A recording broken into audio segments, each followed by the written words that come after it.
Расте револтот во македонското здравство. Медицинскиот и помошниот персонал, како и администрацијата во сите државни болници излегоа на протест, зашто според нив немало ниту денар покачување на платите, како што тоа го добија лекарите и медицинските сестри.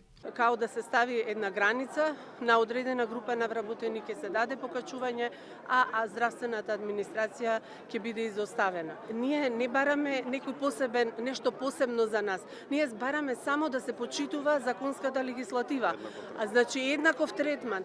Медицинскиот персонал е лут на власта зашто во буџетот за наредната година не биле спомнати никаде, иако се оптимисти дека можело нешто да се промени.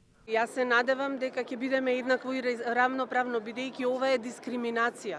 Значи, ова е, не сакам да го користам тој збор, но историска дискриминација на овој вид на вработени. По неколку неуспешни обиди за средба со министерот за здравство со образложение дека имал други обврски, работниците решија да излезат на протест. Ним им се приклучија и нивните колеги од сите поликлиники во Скопје, и тоа од Ѓорче Петров, Букуреш, Чаир и Битпазар. Сите се револтирани зашто нив ги исклучиле од колачот за раст на платите. Од Министерството за здравство во телефонски разговор за Алфа вела дека немале ништо што да додадат по протестот на медицинскиот персонал. Во меѓувреме работниците се пожалија дека биле изманипулирани и оставени да преживуваат со минимални примања. Вела дека нивните плати се движеле од 12 до 20.000 денари. Инаку само во јавните болници во Скопје работат околу 6.000 работници.